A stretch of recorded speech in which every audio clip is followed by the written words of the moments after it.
How to do a factory reset in Canon iSenses MF6140dn. If you need to do reset all functions factory restore, so in this video I will show you. First of all, you need to press this button, star button, and then you need to press 2, 8, and then again star button, and you will see it is in service mode. Now if you want to do, we need to reset copier.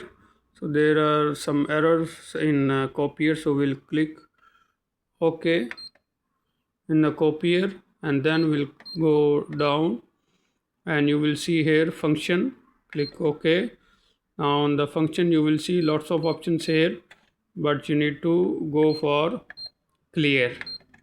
So after that you will see there are more functions here, so you need to click on all.